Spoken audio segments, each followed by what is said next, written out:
ಎಲ್ಲರಿಗೂ ಬೆಳಗಿನ ಶುಭೋದಯಗಳು. ವಿದ್ಯಾರ್ಥಿಗಳೇ, ನಿನ್ನೆಯ ತರಗತಿಯಲ್ಲಿ 10ನೇ ತರಗತಿ ಗದ್ಯಪಾಠ ಎದೆಗೆ ಬಿದ್ದ ಅಕ್ಷರ ಈ ಪಾಠದ ಬಗ್ಗೆ ತಿಳ್ಕೊಂಡೆ. ಈ ಪಾಠವನ್ನು ದೇವನೂರ ಮಹಾದೇವ ಇವರು ಬರೆದಿರುವ ವೈಚಾರಿಕ ಬಿಡಿಲೇಖನಗಳು ಎದೆಗೆ ಬಿದ್ದ ಅಕ್ಷರ ಕೃತಿಯಿಂದ ಆಯ್ದ ಪಾಠಭಾಗವೇ ಈ ಎದೆಗೆ ಬಿದ್ದ ಅಕ್ಷರ. ಪ್ರೀತಿಯ ವಿದ್ಯಾರ್ಥಿಗಳೇ, ಈ ಪಾಠದಲ್ಲಿ ಕವಿ ಪರಿಚಯ, ಪಾಠಭಾಗದ ಆಶಯ ಭಾವ ಜೊತೆಗೆ ಪ್ರವೇಶವನ್ನು ತಿಳ್ಕೊಂಡು ಸ್ವಲ್ಪ ಪಾಠಭಾಗವನ್ನು ತಿಳ್ಕೊಂಡಿದ್ದರು. ದೇವನೂರ ಮಹಾದೇವ ಇವರು 1948ರಲ್ಲಿ ಮೈಸೂರು ಜಿಲ್ಲೆ ನಂಜನಗೂಡು ತಾಲೂಕಿನ ದೇವನೂರು ಅಂತಕ್ಕಂತಹ ಪುಟ್ಟ ಹಳ್ಳಿಯಲ್ಲಿ ಜನಿಸಿರ್ತಕ್ಕಂಥದ್ದು.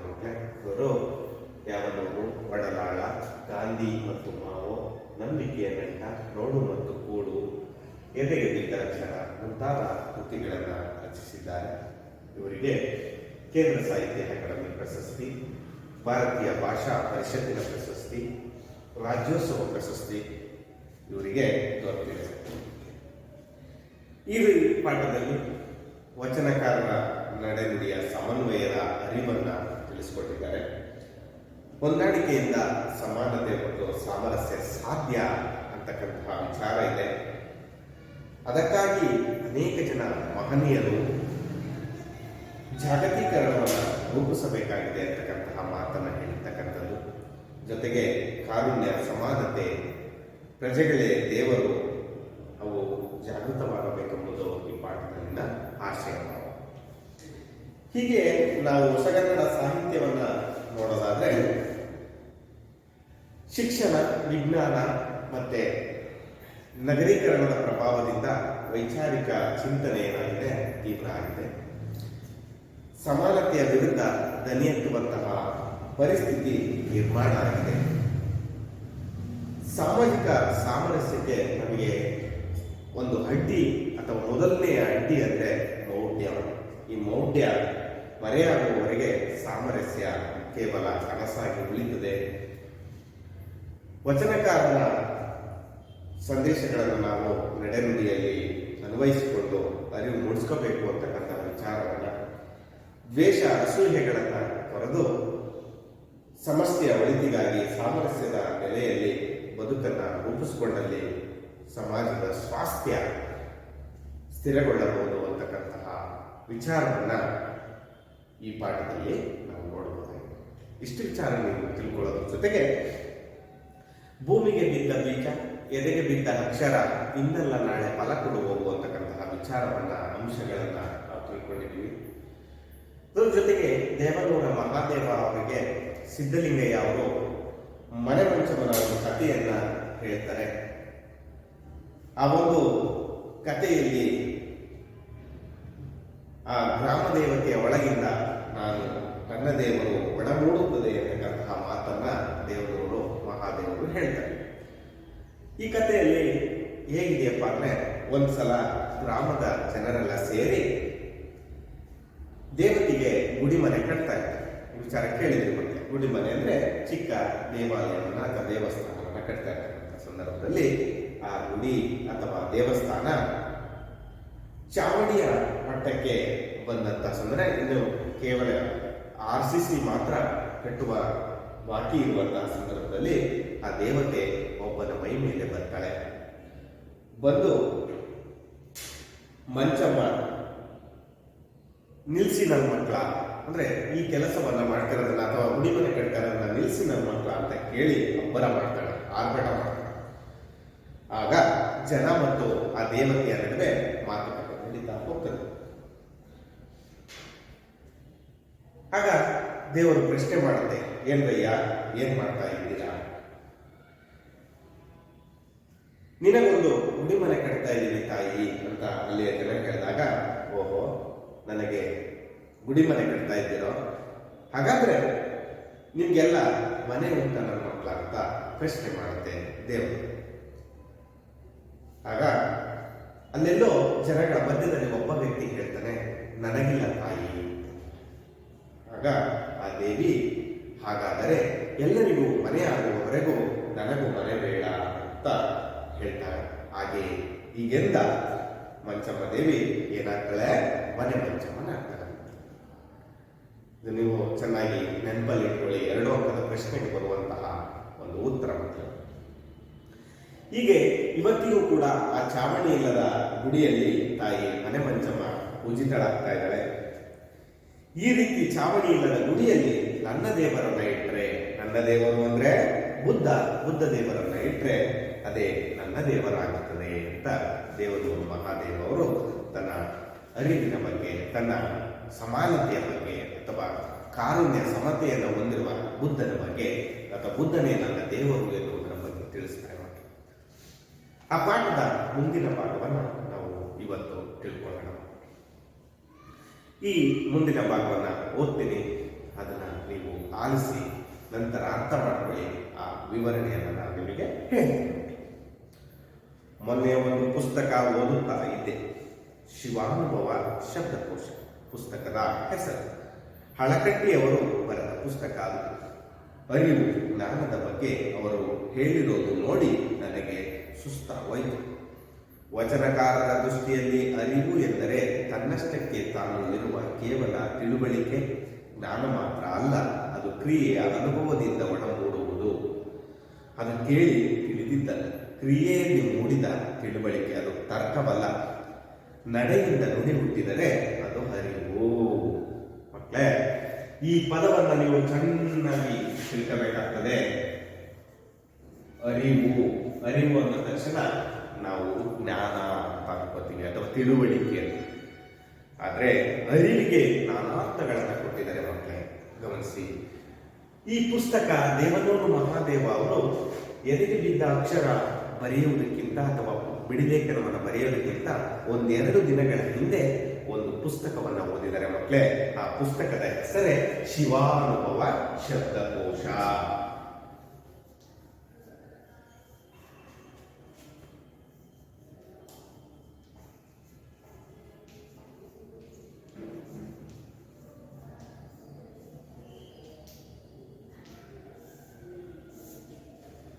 ಯಾವ ಪುಸ್ತಕವನ್ನು ಓದಿದ್ದಾರೆ ಮಕ್ಕಳೇ?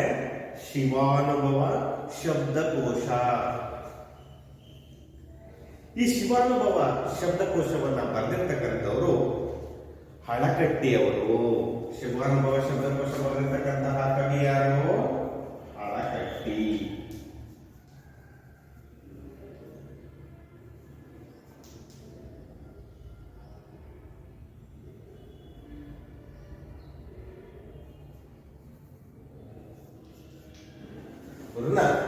ಪಾಗು ಹಳಕಟ್ಟಿ ಅಂತ ಕರೀತಾರೆ. ಫಕೀರಪ್ಪ ಗುರುಬಸಪ್ಪ ಹಳಕಟ್ಟಿ. ಇವರು ವಚನಗಳ ಪಿತಾಮಹ ಅಂತ ಹೆಸರುಗಳನ್ನು ಕೂಡ ಪಡೆದಿರ್ತಕ್ಕಂಥವ್ರು. ನೆನಪಲ್ಲಿ ಇಟ್ಕೊಳ್ರಿ ಮಕ್ಕಳೇ. ಪಾಗು ಹಳಕಟ್ಟಿಯವರ ಪೂರ್ಣ ಹೆಸರು ಫಕೀರಪ್ಪ ಗುರುಬಸಪ್ಪ ಹಳಕಟ್ಟಿ. ಈ ಪಾಗು ಹಳಕಟ್ಟಿಯವರು ವಚನಗಳ ಪಿತಾಮಹ. ಇವರು ಬರೆದಿರ್ತಕ್ಕಂತಹ ಪುಸ್ತಕ ಯಾವುದು? ಶಿವಾನುಭವ ಶಬ್ದಕೋಶ. ಈ ಪುಸ್ತಕವನ್ನ ಯಾರು ಓದ್ತಾ ಇದ್ದಾರೆ? ದೇವನೂರ ಮಹಾದೇವ ಅವರು. ಯಾವಾಗ? ಈ ಪುಸ್ತಕವನ್ನ ಬರೆಯೋದಕ್ಕಿಂತ ಮುಂಚೆ. ನೋಡಿ, ಅದಕ್ಕೆ ಅವ್ರು ಹೇಳಿದ್ರೆ, ಮೊನ್ನೆ ಒಂದು ಪುಸ್ತಕ ಓದುತ್ತಾ ಇದ್ದೆ, ಶಿವಾನುಭವ ಶಬ್ದಕೋಶ. ಪುಸ್ತಕದ ಹೆಸರು ಹಳಕಟ್ಟಿಯವರು ಬರೆದ ಪುಸ್ತಕ ಅದು. ಅರಿವು ಜ್ಞಾನದ ಬಗ್ಗೆ ಅವರು ಹೇಳಿರೋದು ನೋಡಿ ನನಗೆ ಸುಸ್ತಾಗಿ ಬಂತು. ಅರಿವು ಮತ್ತು ಜ್ಞಾನದ ಬಗ್ಗೆ ಹೇಳಿದ್ದಾರೆ. ಯಾವುದ್ರ ಬಗ್ಗೆ ಹೇಳಿದ್ದಾರೆ? ಅರಿವು ಮತ್ತೆ ಜ್ಞಾನದ ಬಗ್ಗೆ ಹೇಳಿರ್ತಕ್ಕಂಥದ್ದು ಪಾಗು ಹಳಕಟ್ಟಿಯವರು. ಯಾವ ಪುಸ್ತಕದಲ್ಲಿ? ಶಿವಾನುಭವ ಶಬ್ದಕೋಶ. ಈ ಪುಸ್ತಕದಲ್ಲಿ ಹೇಳಿರ್ತಕ್ಕಂಥದ್ದು. ಏನ್ ಹೇಳಿದರೆ ಅದನ್ನ ಕೇಳಿ ಇವರಿಗೆ ದಿಗ್ಭ್ರಮೆ ಆಗಿದೆ. ಒಂದು ರೀತಿಯ ಆಶ್ಚರ್ಯಕರ, ಸುಸ್ತಾಗೋದು ಅಂದ್ರೆ ಒಂದು ರೀತಿ ಮನಸ್ಸಿಗೆ ಅಲ್ಲೋಲ ಕಲ್ಲೋಲ ಆಗಿರ್ತಕ್ಕಂಥ. ವಚನಕಾರರ ದೃಷ್ಟಿಯಲ್ಲಿ ಅರಿವು ಎಂದರೆ ತನ್ನಷ್ಟಕ್ಕೆ ತಾನು ಇರುವ ಕೇವಲ ತಿಳುವಳಿಕೆ, ಜ್ಞಾನ ಮಾತ್ರ ಅಲ್ಲ. ತಿಳುವಳಿಕೆನೂ ಅಲ್ಲ, ಜ್ಞಾನ ಮಾತ್ರನೂ ಅಲ್ಲ. ಅದು ಕ್ರಿಯೆ ಅನುಭವದಿಂದ ಒಳಮೂಡುವುದು.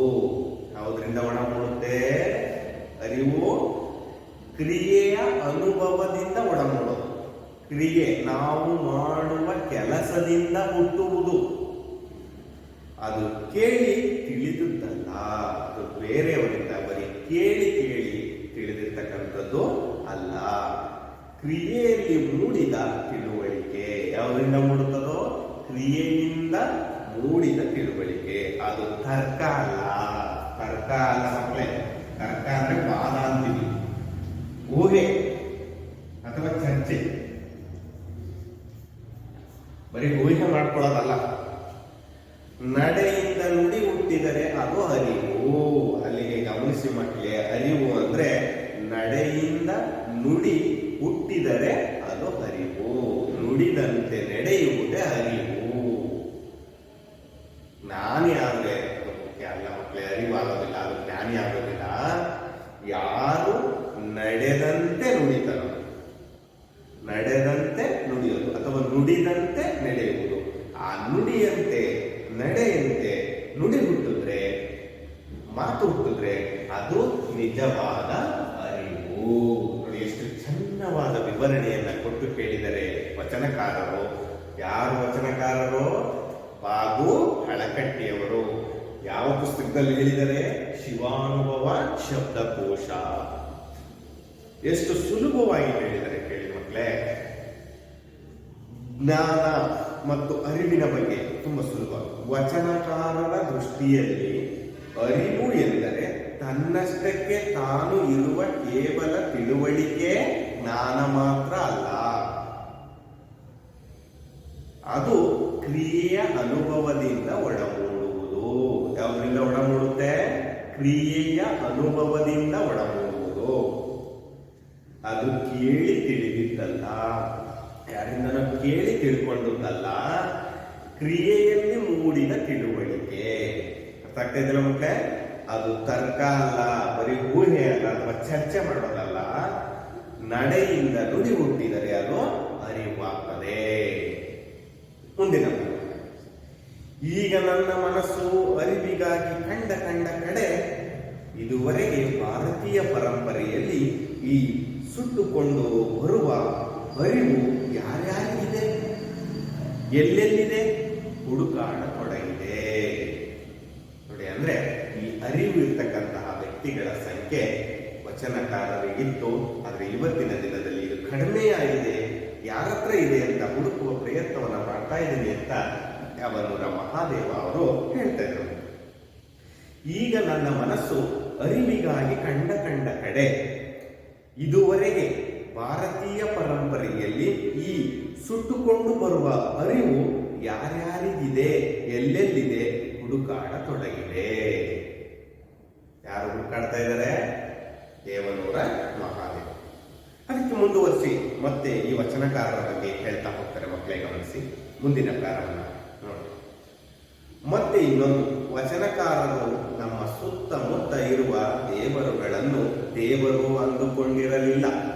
ಪ್ರತಿಯೊಬ್ಬ ವಚನಕಾರರಿಗೂ ಅವರವರದೇ ಇಷ್ಟ ದೈವ, ಅಂದರೆ ಅವರಿಗೆ ಅವರವರ ಪ್ರಜ್ಞೆಯೇ ದೇವರಾಗಿತ್ತು. ನೋಡಿ, ನಾವು ದೇವರು ಅಂದ ತಕ್ಷಣ ಗುಡಿಗಳಲ್ಲಿರ್ತಕ್ಕಂತಹ ದೇವರಿಗೆ ಕೈ ಮುಗಿತೀವಿ. ತಪ್ಪಂತಲ್ಲ, ನಾವು ನಂಬಿಕೆ. ಆದರೆ ಈ ವಚನಕಾರರ ದೃಷ್ಟಿಯಲ್ಲಿ ಹೇಗಿತ್ತು ಅನ್ನೋದನ್ನ ವಿಶ್ಲೇಷಣೆ ಕೊಡ್ತಾ ಹೋಗ್ತಾರೆ. ಈ ರೀತಿ ಪ್ರಜ್ಞೆಯನ್ನೇ ದೇವರು ಅಂತ ಅಂದುಕೊಂಡರೆ ಸುಡುವ ಬೆಂಕಿಯನ್ನು ನೆತ್ತಿಯ ಮೇಲೆ ಇಟ್ಟುಕೊಂಡಂತಾಗುತ್ತದೆ. ತಮ್ಮ ಪ್ರಜ್ಞೆಯ ಮುಂದೆ ಸುಳ್ಳು ಹೇಳಕ್ಕಾಗಲ್ಲ, ಅದೇ ಕಷ್ಟ ಆಗೋದು.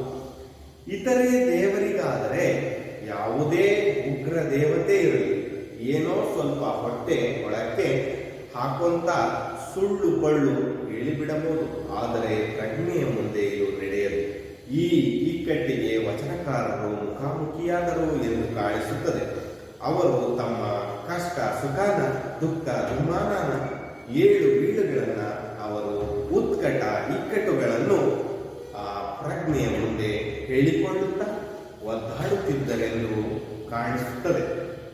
ಈ ಒದ್ದಾಟಕ್ಕೆ ಅವರ ನುಡಿ ಕೊಟ್ಟರು. ಸುಲಭವಾಗಿ ಎಷ್ಟು ಚೆನ್ನಾಗಿ ಅರ್ಥ ಮಾಡಿಸುವ ಪ್ರಯತ್ನವನ್ನ ದೇವನೂರು ಮಹಾದೇವರು ಮಾಡಿದ್ದಾರೆ ಮಕ್ಕಳೇ, ಗಮನಿಸಿ. ವಚನಕಾರರು ನಮ್ಮ ಸುತ್ತಮುತ್ತ ಇರುವ ದೇವರುಗಳನ್ನು ದೇವರು ಅಂದುಕೊಂಡಿರಲಿಲ್ಲ. ನಾವು ಹೇಗೆ ಎಲ್ಲೆಲ್ಲಿ ಗುಡಿ ಕಾಣ್ತವೋ ಅಲ್ಲೆಲ್ಲ ಕೈ ಮುಗಿತೀವೋ ಅವರನ್ನ ವಚನಕಾರರು ಏನ್ ಅನ್ಕೊಂಡಿರ್ಲಿಲ್ಲ? ದೇವರು ಅಂದುಕೊಂಡಿರಲಿಲ್ಲ. ಪ್ರತಿಯೊಬ್ಬ ವಚನಕಾರರಿಗೂ ನಿಮ್ಗೆ ಗೊತ್ತಿದೆ ನೋಡಿ, ಬಸವಣ್ಣ, ಕೂಡಲ ಸಂಗಮದೇವ, ಹೀಗೆ ಅಕ್ಕ ಮಹಾದೇವಿ, ಚನ್ನಮಲ್ಲಿಕ, ಅವರವರದೇ ದೇವರಿತ್ತು, ಅವರವರದೇ ದೇವರು ಮಕ್ಕಳು. ಪ್ರತಿಯೊಬ್ಬ ವಚನಕಾರರಿಗೂ ಅವರವರದೇ ಇಷ್ಟ ದೈವ. ನೋಡಿ, ಇಷ್ಟ ದೈವದ ಹೆಸರನ್ನು ತಮ್ಮ ಕಾವ್ಯದ ಜೊತೆಯಲ್ಲಿ ಸೇರಿಸಿ ಬರೆದಿದ್ದಾರೆ.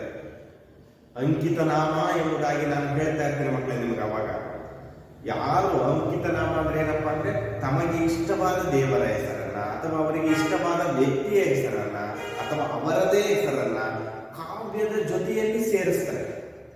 ಅದನ್ನ ಅಂಕಿತ. ಆ ವಚನಕಾರರೆಲ್ಲರೂ ಕೂಡ ತಮ್ಮ ಇಷ್ಟ ದೈವದ ಹೆಸರನ್ನ ಕಾವ್ಯದ ಜೊತೆಯಲ್ಲಿ ಸೇರಿಸಿ ಬರೆದಿದ್ದಾರೆ. ಅದಕ್ಕಾಗಿಯೇ ದೇವನೂರು ಮಹಾದೇವ ಅವರು ಹೇಳ್ತಾ ಇದ್ದಾರೆ, ಪ್ರತಿಯೊಬ್ಬ ವಚನಕಾರರಿಗೂ ಅವರವರದೇ ಇಷ್ಟ ದೈವ. ಅಂದರೆ ಅವರಿಗೆ ಅವರವರ ಪ್ರಜ್ಞೆಯೇ ದೇವರಾಗಿತ್ತು. ಅಂದ್ರೆ ವಚನಕಾರರಿಗೆ ಅವರವರ ಪ್ರಜ್ಞೆಯೇ ದೇವರಾಗಿತ್ತು. ವಚನಕಾರರಿಗೆ ಯಾವುದು ದೇವರಾಗಿತ್ತು? ಪ್ರಜ್ಞೆ.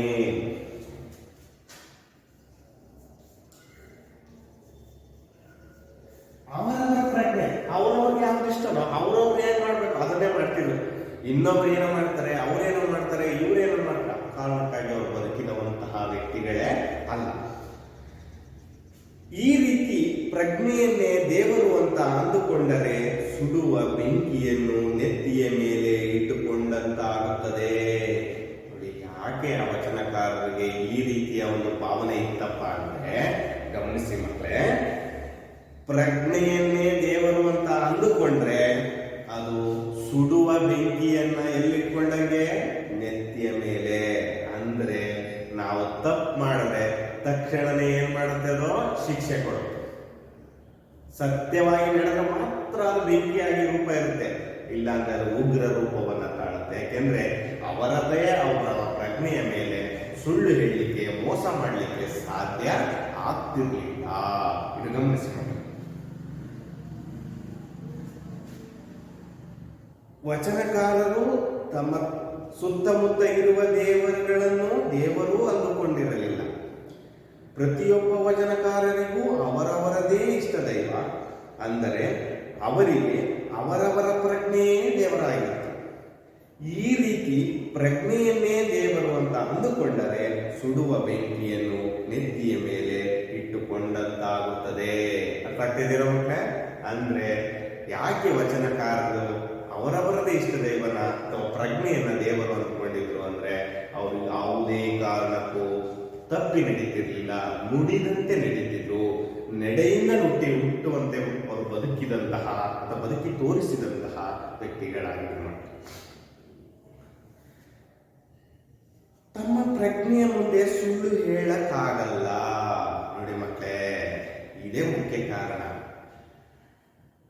ತಮ್ಮ ಪ್ರಜ್ಞೆಯ ಮುಂದೆ ಏನ್ ಹೇಳಕ್ಕಾಗ್ತಿರ್ಲಿಲ್ಲ, ಅವ್ರಿಗೆ ಸುಳ್ಳು ಹೇಳೋಕ್ಕಾಗ್ತಿರ್ಲಿಲ್ಲ. ಅದೇ ಕಷ್ಟ ಆಗುವುದು. ನಮಗೆಲ್ಲ ಯಾಕೆ ಪ್ರಜ್ಞೆಯನ್ನ ದೇವರು ಮಾಡ್ಕೊಂಡಿಲ್ಲ? ನಾವು ಕಂಡ ದೇವರಿಗೆಲ್ಲ ಯಾಕೆ ಕೈ ಮುಗಿತೀವಿ ಅಂದ್ರೆ, ಪ್ರಜ್ಞೆಯನ್ನ ದೇವರು ಮಾಡ್ಕೊಂಡ್ರೆ ಅದು ನಮ್ಮ ನೆತ್ತಿಯ ಮೇಲೆ ಸುಡ್ತಾ ಇರುತ್ತೆ. ತಪ್ಪು ಮಾಡಿದ್ರೆ ತಕ್ಷಣವೇ ಶಿಕ್ಷೆ. ಹಾಗಾಗಿ ನಾವು ನಮ್ಮ ಪ್ರಜ್ಞೆಯನ್ನ ದೇವರು ಮಾಡ್ಕೊಂಡಿಲ್ಲ. ಆದ್ರೆ ವಚನಕಾರರೆಲ್ಲರೂ ಕೂಡ ತಮ್ಮ ತಮ್ಮ ಪ್ರಜ್ಞೆಯನ್ನೇ ದೇವರನ್ನಾಗಿಸ್ಕೊಂಡಿದ್ರು. ಅದು ಕಷ್ಟ ಆಗೋದು ಇತರೆ ದೇವರಿಗಾದರೆ. ನೋಡಿ ಮಕ್ಕಳೇ, ಅದು ಕಷ್ಟ ಆಗೋದು ಇತರೆ ದೇವರಿಗಾದರೆ ಕಷ್ಟ. ಪ್ರಜ್ಞೆಯನ್ನೇ ದೇವರು ಮಾಡ್ಕೊಂಡವ್ರಿಗೆ ಸುಳ್ಳು ಹೇಳಕ್ ಆಗ್ತಿರ್ಲಿಲ್ಲ, ಅದು ಕಷ್ಟ ಆಗೋದು. ಆದ್ರೆ ಇತರೆ ದೇವರಿಗಲ್ಲ. ಯಾವುದೇ ಉಗ್ರ ದೇವತೆ, ಇತರ ದೇವರುಗಳಿಗೆ ನೋಡಿ ನಾವೇನ್ ಮಾಡ್ತೀವಿ ಅನ್ನೋದಕ್ಕೆ ಉದಾಹರಣೆ ಕೊಟ್ಟಿದ್ದಾರೆ. ಯಾವುದೇ ಉಗ್ರ ದೇವತೆ ಇರಲಿ, ಏನೋ ಸ್ವಲ್ಪ ಹೊಟ್ಟೆ ಒಳಕ್ಕೆ ಹಾಕುವಂತ ಸುಳ್ಳು ಪಳ್ಳು ಹೇಳಿ ಬಿಡಬಹುದು. ನಾವೇನ್ ಮಾಡ್ತೀವಿ, ದೇವರ ಹತ್ರ ಹೋಗಿ, ದೇವರೇ ತಪ್ಪು ಮಾಡ್ಬಿಟ್ಟಿದ್ದೀನಪ್ಪ, ನನ್ನನ್ನು ಕ್ಷಮಿಸ್ಬಿಡಪ್ಪ. ಯಾವ ದೇವರ ಹತ್ರ ಕೇಳ್ಕೊತೀವಿ? ನಾವು ನಂಬಿರುವ ದೇವರ ಹತ್ರ. ಅದು ಎಂತ ಉಗ್ರ ದೇವತೆ ಆಗಿದೆ, ಚಾಮುಂಡಿ, ಮರ್ದಿನಿ ಅಥವಾ ಇನ್ಯಾವುದೇ ದೇವರುಗಳಾಗಲಿ, ಕಾಳಿ, ಭದ್ರಿ, ಎಲ್ಲ ದೇವರುಗಳ ಹತ್ರ ನಾವು ಕೇಳ್ಕೊತೀವಿ, ಅಮ್ಮ ನಾನು ತಿಳಿದೆ, ತಪ್ಪು ಮಾಡ್ಬಿಟ್ಟೆ, ನನ್ನ ತಪ್ಪನ್ನ ನಿನ್ನ ಹೊಟ್ಟೆಗೆ ಹಾಕೊಂಡು ಕ್ಷಮಿಸಮ್ಮ. ಆದರೆ ಪ್ರಜ್ಞೆಯನ್ನ ಯಾರು ದೇವರು ಮಾಡ್ಕೊಂಡಿರ್ತಾರೋ ಅವರು ಈ ಸುಳ್ಳುಗಳನ್ನು ಹೇಳಲಿಕ್ಕೆ ಅಥವಾ ಮೋಸವನ್ನ ಮಾಡಲಿಕ್ಕೆ ಸಾಧ್ಯ ಇಲ್ಲ. ಮಾಡಿದ್ರೆ ಆ ಕ್ಷಣನೇ ಸುಟ್ಟು ಹೋಗ್ತಾರೆ. ಹಾಗಾಗಿಯೇ ನಾವು ಪ್ರಜ್ಞೆಯನ್ನ ದೇವರು ಮಾಡ್ಕೊಂಡಿಲ್ಲ, ನಮ್ಮ ಸುತ್ತಮುತ್ತ ಇರುವ ದೇವರುಗಳನ್ನ ದೇವರಾಗಿ ನಾವು ಒಪ್ಕೊಂಡಿದ್ದೀವಿ ಅಷ್ಟೇ ಮಾತ್ರ. ಆದರೆ ವಚನಕಾರರು ಹಾಗೆ ಮಾಡ್ಕೊಂಡಿದ್ದೀವಿ. ಆದರೆ ಪ್ರಜ್ಞೆಯ ಮುಂದೆ ಇದು ನಡೆಯಲು ನೋಡಿ, ಈ ರೀತಿ ನಾವು ಮಾಡಿರ್ತಕ್ಕಂತಹ ತಪ್ಪುಗಳನ್ನ ಹೊಟ್ಟೆಲಾಕೊಳ್ತಕ್ಕಂತಹ ಕೆಲಸ ಬೇರೆ ದೇವರಿಂದ ಆಗುತ್ತೆ ಹೊರತು ಪ್ರಜ್ಞೆ ಎಂಬ ದೇವರಿಂದ ಸಾಧ್ಯ ಇಲ್ಲ. ಆದರೆ ಪ್ರಜ್ಞೆಯ ಮುಂದೆ ಇದು ನಡೆಯದು. ಈ ಇಕ್ಕಟ್ಟಿಗೆ ವಚನಕಾರರು ಮುಖಾಮುಖಿಯಾದರು ಎಂದು ಕಾಣಿಸುತ್ತದೆ. ಅದಕ್ಕೆ ಆ ಪ್ರಜ್ಞೆಗೆ ಈ ವಚನಕಾರರು ಏನಾಗಿದ್ದಾರೆ, ಎದುರು ಬದಲಾಗಿದ್ದಾರೆ. ಹಾಗಾಗಿ ಅವರಿಗೆ ಸುಳ್ಳು ಹೇಳಕ್ಕಾಗಲಿಲ್ಲ, ಮೋಸ ಮಾಡಕ್ಕಾಗಲಿಲ್ಲ, ಯಾವುದನ್ನು ಅವರು ಆಸೆ ಪಡಲಿಲ್ಲ. ಕಾಮ, ಕ್ರೋಧ, ಮೋಹ, ಮದ, ಮತ್ಸರಗಳೆಲ್ಲವನ್ನ ಅವರು ಬಿಟ್ಟು ಬದುಕುದು. ನಾವಿವತ್ತು ಅದೆಲ್ಲವನ್ನ ತುಂಬಿಕೊಂಡು ನಮ್ಮ ಸಾಮಾನ್ಯ ದೇವರ ಹತ್ರ ಎಲ್ಲವನ್ನ ಹೇಳ್ಕೊಂಡು ಆ ತಪ್ಪುಗಳನ್ನ ನಮ್ಮ ಹೊಟ್ಟೆ ಒಳಗಡೆ ಹಾಕಿಸ್ತಾ ಇದ್ದೀವಿ. ಆದರೆ ಯಾರು ಪ್ರಜ್ಞೆಯನ್ನ ದೇವರು ಮಾಡಿಕೊಂಡ್ರೋ ಅವರಿಗೆ ಇದು ಸಾಧ್ಯ ಆಗಿಲ್ಲ. ಅವರಿಗೆ ಪ್ರಜ್ಞೆ ಎನ್ನುವುದು ಮುಖಾಮುಖಿಯಾಗಿದೆ, ಎದುರು ಬದುರಾಗಿದೆ. ಅವರು ತಮ್ಮ ಕಷ್ಟ ಸುಖಾನ, ದುಃಖ ದುಮ್ಮಾನ, ಏಳು ಬೀಳುಗಳನ್ನು, ಅವರು ಉತ್ಕಟ ಇಕ್ಕಟ್ಟುಗಳನ್ನು ಆ ಪ್ರಜ್ಞೆಯ ಮುಂದೆ ಹೇಳಿಕೊಳ್ಳುತ್ತಾ ಒದ್ದಾಡುತ್ತಿದ್ದರೆಂದು ಕಾಣುತ್ತದೆ. ಆ ಒದ್ದಾಟಕ್ಕೆ ಅವರು ನುಡಿಕೊಟ್ಟರು. ನೋಡಿ ಮಕ್ಕಳೇ, ಅವರ ಒಂದು ಕಷ್ಟ ಸುಖ, ದುಃಖ ದುಮ್ಮಾನ, ಏಳು ಬೀಳು, ಅವರ ಉತ್ಕಟ ಇಕ್ಕಟ್ಟು. ಉತ್ಕಟ ಅಂದ್ರೆ ಹೆಚ್ಚಾದ ಒಂದು ಕಷ್ಟ.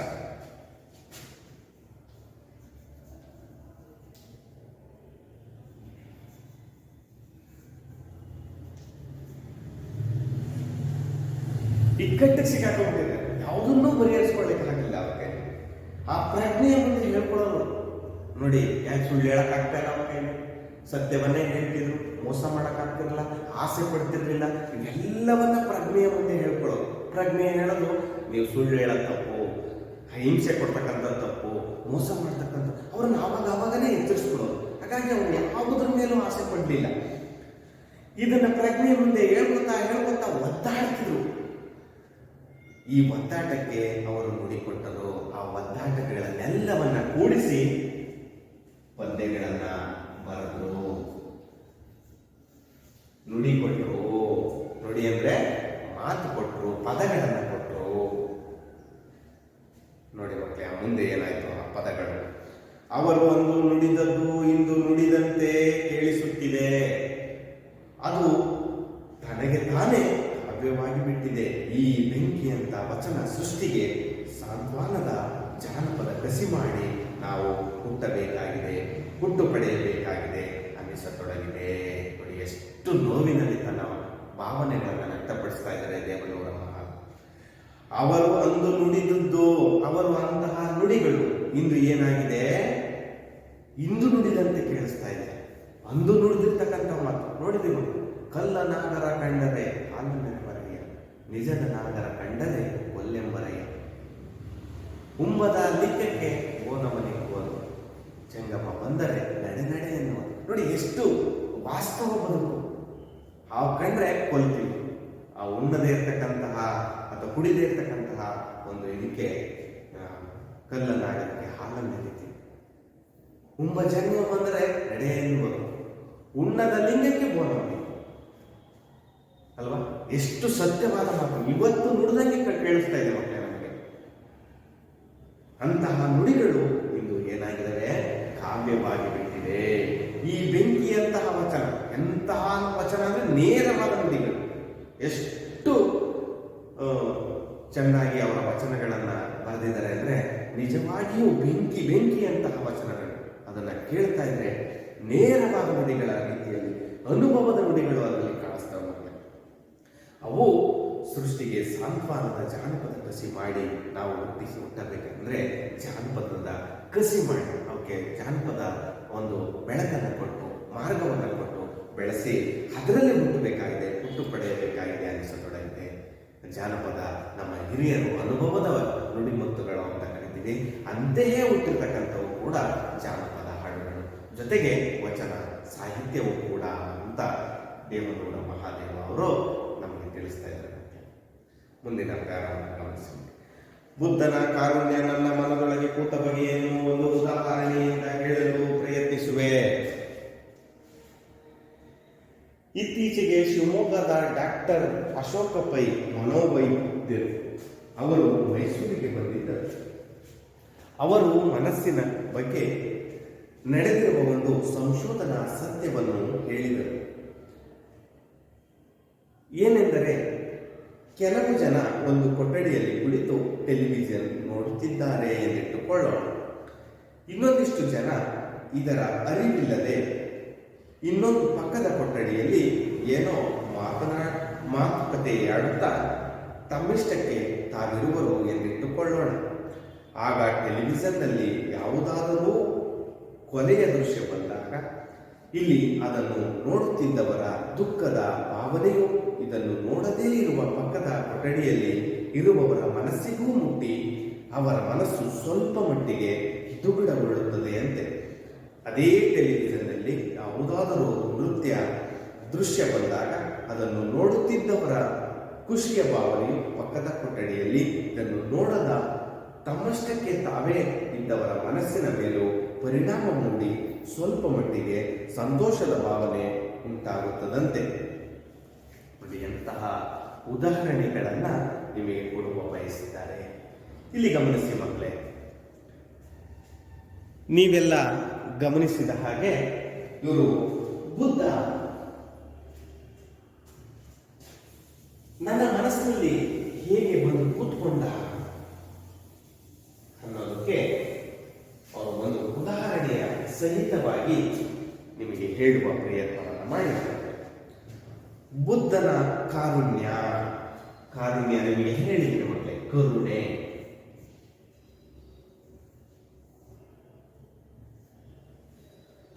ದಯೆ ಅಥವಾ ಮರುಕ ಅಂತ ಹೇಳಿ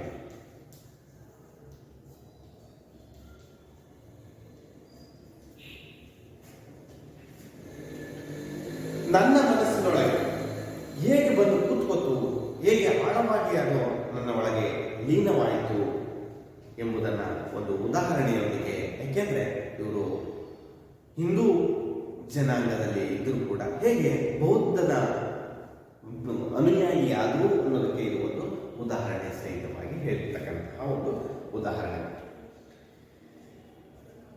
ಶಿವಮೊಗ್ಗದ ಹೆಸರಾಂತ ವೈದ್ಯ ಅಶೋಕ ಪೈ, ನೀವು ಶಿವಮೊಗ್ಗದಲ್ಲಿ ಹೋದ್ರೆ ಇವರ ಆಸ್ಪತ್ರೆಯನ್ನು ನೋಡಬಹುದು. ಇತ್ತೀಚೆಗೆ 2 ವರ್ಷಗಳ ಹಿಂದೆ ಇವರು ತೀರ್ಕೊಂಡ್ರು ಮಕ್ಕಳೇ. ಇವರು ಮನೋವೈದ್ಯ ಡಾಕ್ಟರ್ ಅಶೋಕ ಪೈ, ಇವರು ಶಿವಮೊಗ್ಗದವರು.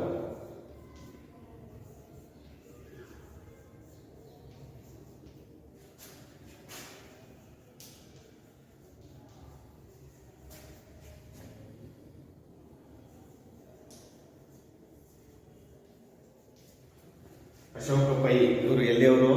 ಶಿವಮೊಗ್ಗದವರು. ಇವರು ವೃತ್ತಿಯಲ್ಲಿ ವೈದ್ಯರು.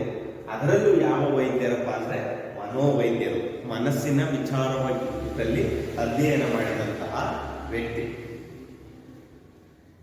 ಅವರು ಮೈಸೂರಿಗೆ ಬಂದಿದ್ದಂತೆ.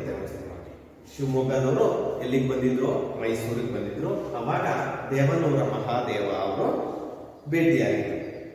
ಅವರು ಮನಸ್ಸಿನ ಬಗ್ಗೆ ನಡೆದಿರುವ ಒಂದು ಸಂಶೋಧನಾ ಸತ್ಯವನ್ನ ಹೇಳಿ ಮೈಸೂರಿಗೆ ಬಂದಾಗ ದೇವನೂರು ಮಹಾದೇವ ಅವರ ಜೊತೆಯಲ್ಲಿದ್ದಾಗ ಈ ಒಂದು ಸಂಶೋಧನಾ ಸತ್ಯವನ್ನ ಹೇಳ್ತಾರೆ. ಏನು ಸಂಶೋಧನಾ ಸತ್ಯ?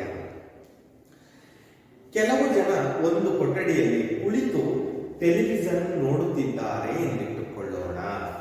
ಇದು ಒಂದು ಕೊಠಡಿ ಮಕ್ಕಳೇ. ಇಲ್ಲಿ ಒಂದಷ್ಟು ಜನ ಏನು ನೋಡ್ತಾ ಇದ್ದಾರೆ? ಟೆಲಿವಿಷನ್ ಅನ್ನ ನೋಡ್ತಾ ಇದ್ದಾರೆ ಅಂತ ಇಟ್ಕೊಳ್ಳೋಣ. ಇನ್ನೊಂದಿಷ್ಟು ಜನ, ಇದ್ರ ಪಕ್ಕದಲ್ಲೇ ಇನ್ನೊಂದು ಕೊಠಡಿ ಇದೆ.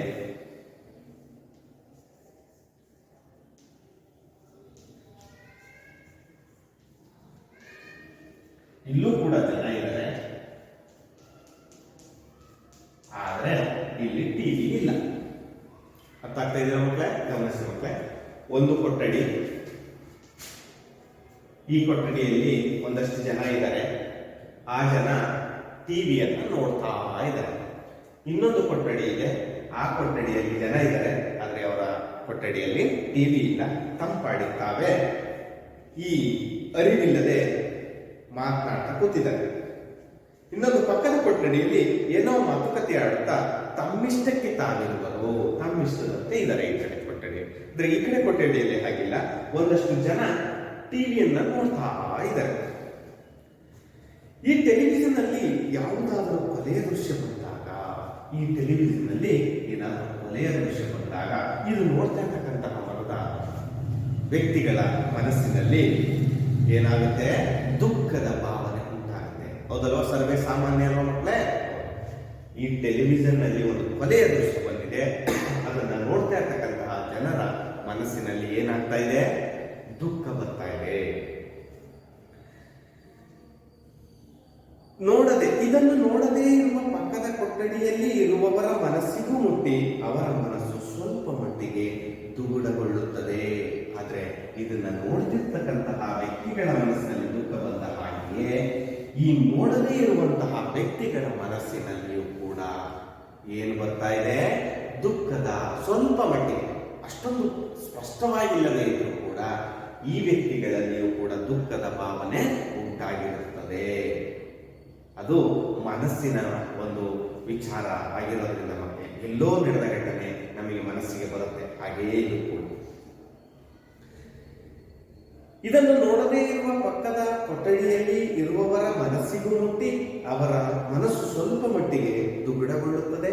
ಅದೇ ಟೆಲಿವಿಷನ್ ಅಲ್ಲಿ ಯಾವುದಾದರೂ ನೃತ್ಯ ದೃಶ್ಯ ಬಂದಾಗ ಅದನ್ನು ನೋಡುತ್ತಿದ್ದವರ ಖುಷಿಯ ಭಾವನೆಯು ಪಕ್ಕದ ಕೊಠಡಿಯಲ್ಲಿ ಇದನ್ನು ನೋಡದ ತಮ್ಮಷ್ಟಕ್ಕೆ ತಾವಿದ್ದವರ ಮನಸ್ಸಿನ ಮೇಲೆ ಪರಿಣಾಮ ಮೂಡಿ ಸ್ವಲ್ಪ ಮಟ್ಟಿಗೆ ಸಂತೋಷದ ಭಾವನೆ ಉಂಟಾಗುತ್ತದೆ.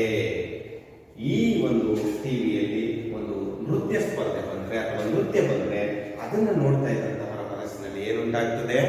ಖುಷಿಯ ಭಾವನೆ ಉಂಟಾಗ್ತದೆ. ಇದನ್ನ ನೋಡದೇ ಇರ್ತಕ್ಕಂತಹ ವ್ಯಕ್ತಿಗಳ ಪಕ್ಕದ ಕೊಠಡಿಗೂ ಕೂಡ ಆ ಒಂದು ಸಂತೋಷದ ಭಾವನೆ ಬಂದು ಬರುತ್ತೆ ಅಂತ ಹೇಳಿ ಮನಸ್ಸಿನ ಒಂದು ವಿಚಾರಗಳನ್ನ, ಸಂಶೋಧನಾ ಸತ್ಯವನ್ನ ಯಾರು ಹೇಳಿದರೆ? ಅಶೋಕ ಪೈ ಅವರು, ಮನೋವೈದ್ಯರು ಈ ಸಂಶೋಧನಾ ಸತ್ಯವನ್ನ ಹೇಳಿರ್ತಕ್ಕಂಥದ್ದು ಮಕ್ಕಳೇ. ಮುಂದಿನ ತರ ಈ ನಿಜ ಏನನ್ನು ಹೇಳುತ್ತದೆ? ಈ ಒಂದು ನಿಜ, ಈ ಒಂದು ಸತ್ಯ ಸಂಶೋಧನೆ ಏನನ್ನ ಹೇಳ್ತದಪ್ಪ ಅಂದ್ರೆ ಯಾವ ಜೀವೋ ತನ್ನಷ್ಟಕ್ಕೆ ತಾನಿಲ್ಲ ಎಂದು ಹೇಳುತ್ತದೆ. ಹೌದಲ್ಲ ಮಕ್ಕಳೇ? ಯಾವುದೋ ಒಂದು ಜೀವಿಗೆ ಆಗುವ ದುಃಖ, ದುಮ್ಮಾನ ಪರಿಸರದಲ್ಲಿ ಉಸಿರಾಡುತ್ತಾ ಎಲ್ಲ ಜೀವಿಗಳಲ್ಲೂ ಕಂಪನ ಉಂಟು ಮಾಡುತ್ತಿರುತ್ತದೇನೋ. ಈ ಕಂಪನ, ಅನುಕಂಪನ ಇಡೀ ಜೀವ ಸಂಕುಲವನ್ನೇ ಒಂದು ಎಂದು ಹೇಳುತ್ತದೆ. ಬುದ್ಧನು ಕಾರುಣ್ಯ ಇಲ್ಲಿಂದಲೇ ನೋಡಿರಬಹುದು. ಕೊಲೆ, ಸುಲಿಗೆ, ದ್ವೇಷ, ಅಸೂಯೆಗಳಿಂದ ಕ್ಷೋಭೆಗೊಂಡು ನರಳುತ್ತಿರುವ ಜಗತ್ತು ಅದು ಘಾಸಿಗೊಳಿಸುವುದು ತನ್ನ ಆಳದ ಒಳ ಸಮಷ್ಟಿಯ ಮನಸ್ಸನ್ನೇ. ಈ ಸಮಷ್ಟಿ ಮನಸ್ಸಿನಲ್ಲಿ ಎಲ್ಲರೂ ಇರುತ್ತಾರೆ. ನಾವು ಮನುಷ್ಯರು ನಮ್ಮೊಳಗೆ ಮೂರ್ಛಾವಸ್ಥೆಯಲ್ಲಿರುವ ಕಾರುಣ್ಯವನ್ನು ಎಚ್ಚರಗೊಳಿಸಬೇಕಾಗಿದೆ.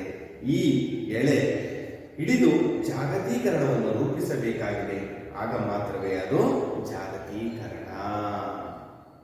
ನೋಡಿ ಎಷ್ಟು ಚೆನ್ನಾಗಿ ಹೇಳಿದರೆ ಅಂತಕ್ಕಂತಹ ಮಾತನ್ನ ಗಮನಿಸಿ ಮಕ್ಕಳೇ. ಇಲ್ಲಿ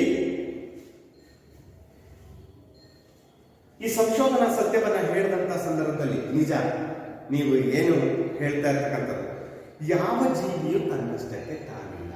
ನೋಡಿ ಮಕ್ಕಳೇ, ಇಲ್ಲಿ ನಾನಿದ್ದೀನಿ, ಪಕ್ಕದ ಶಾಲೆಯಲ್ಲಿ, ಪಕ್ಕದ ಕೊಠಡಿಯಲ್ಲಿ ಇನ್ನೊಬ್ಬರು ಶಿಕ್ಷಕರಿದ್ದಾರೆ, ಅದು ಮನೆಯಲ್ಲಿ ಇನ್ಯಾವ, ಅಲ್ಲಿ ಏನೋ ಒಂದು ಸಮಸ್ಯೆಗಳಾಗ್ತಾ ಇದೆ ಅಂತಕ್ಕಂಥದ್ದು ನಮ್ಮ ಮನಸ್ಸಿನ ಮೇಲೆ ಪರಿಣಾಮಗಳನ್ನು ಬೀರಿದೆ.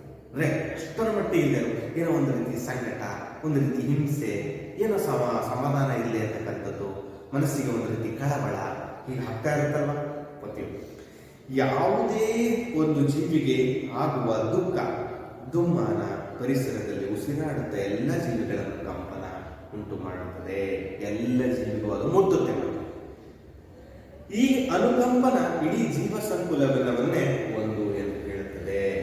ಈ ಅನುಕಂಪನ ಇದೆಯಲ್ವಾ, ಒಂದು ಮರುಕ ಇದೆಯಲ್ವಾ, ಯಾರಿಗೋ ಆಗುವಂತಹ ನೋವು ನಮಗೂ ನೋವಾಗ್ತಾ ಇದೆ ಅಂತ ಅನ್ನಿಸ್ತದೆ ಅಲ್ವಾ, ಆ ಅನ್ನಿಸುವಂಥದ್ದೇ ಇಡೀ ಜೀವ ಇರ್ತಕ್ಕಂತಹ ಎಲ್ಲ ಜೀವಿಗಳು ಒಂದೇ ಅಂತ ತಿಳಿಸ್ತದೆ ಮತ್ತೆ.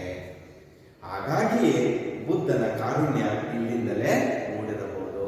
ಬುದ್ಧ ಏಕೆ ತನ್ನ ಎಲ್ಲ ಸರ್ವ ಸಂಪತ್ತು, ಐಶ್ವರ್ಯ, ಎಲ್ಲ ಹೆಂಡತಿ, ಮಕ್ಕಳು ಎಲ್ಲವನ್ನ ಸಂಪೂರ್ಣ ತ್ಯಜಿಸಿ ಆ ಕಾರುಣ್ಯದ ಬದುಕನ್ನ, ಈ ದಯೆಯ ಬದುಕನ್ನ, ಮುರುಕದ ಬದುಕನ್ನ ಯಾಕೆ ಸ್ವೀಕರಿಸ್ತಾ, ಈ ಅನುಕಂಪನ ಪ್ರತಿಯೊಂದು ಜೀವಿಗೂ ಮುಟ್ಟಿರೋದ್ರಿಂದ.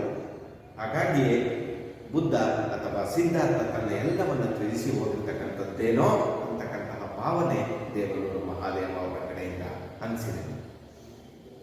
ಕೊಲೆ, ಸುಲಿಗೆ, ದ್ವೇಷ, ಅಸೂಯೆಗಳಿಂದ ಕ್ಷೋಭೆಗೊಂಡು ನರಳುತ್ತಿರುವ ಜಗತ್ತು. ಇವತ್ತಿನ ಜಗತ್ತು ಕೊಲೆಯನ್ನು ಮಾಡ್ತಾ ಇದ್ದಾರೆ ಜನ, ಸುಲಿಗೆಗಳನ್ನು ಮಾಡ್ತಾ ಇದ್ದಾರೆ, ಬೇರೆ ಬೇರೆಯವರಿಂದ ಕಿತ್ಕೊಂಡು ತಿಂತಾ ಇದ್ದಾರೆ, ದ್ವೇಷವನ್ನು ಮಾಡ್ತಾ ಇದ್ದೀವಿ, ಅಸೂಯೆ ಇದೆ ಮನುಷ್ಯರಲ್ಲಿ. ಇವೆಲ್ಲವರಿಂದ ಕ್ಷೋಭೆಗೊಂಡು ತಳಮಳ, ಕ್ಷೋಭೆ ಅಂದ್ರೆ ತಳಮಳ,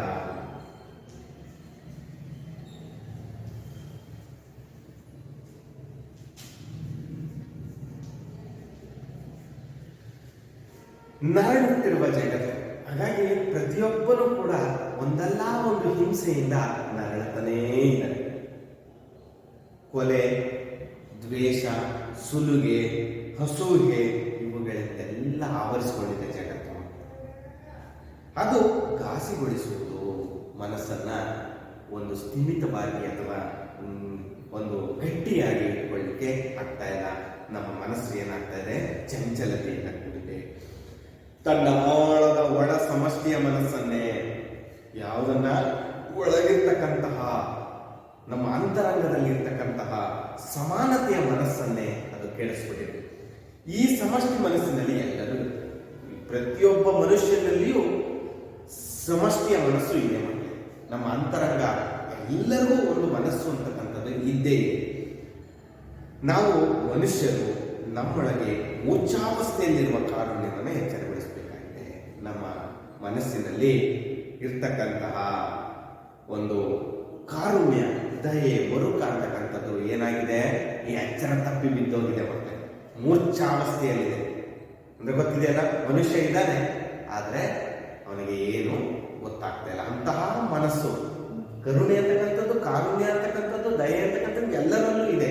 ಆದ್ರೆ ಅದು ಯಾವ ಸ್ಥಿತಿಯಲ್ಲಿದೆ, ಮೂರ್ಛಾವಸ್ಥೆಯಲ್ಲಿದೆ.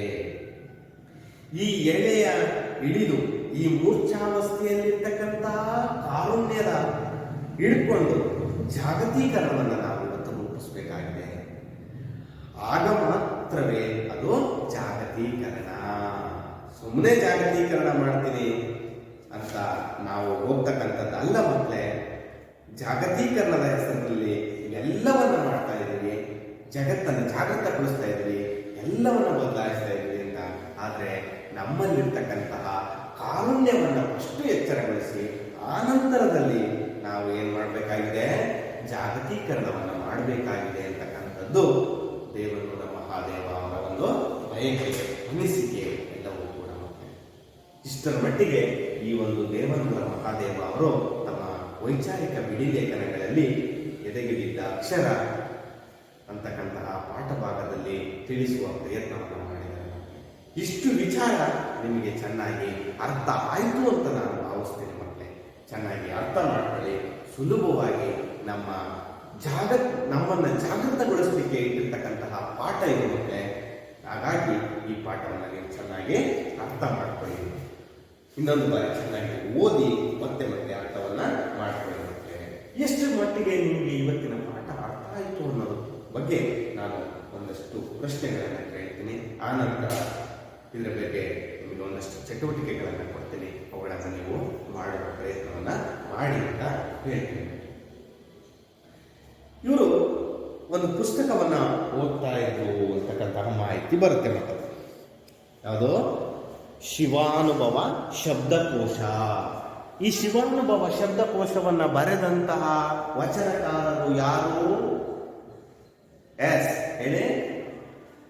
ಹೌದು, ಪಾಗು ಹಳಕಟ್ಟಿಯವರು.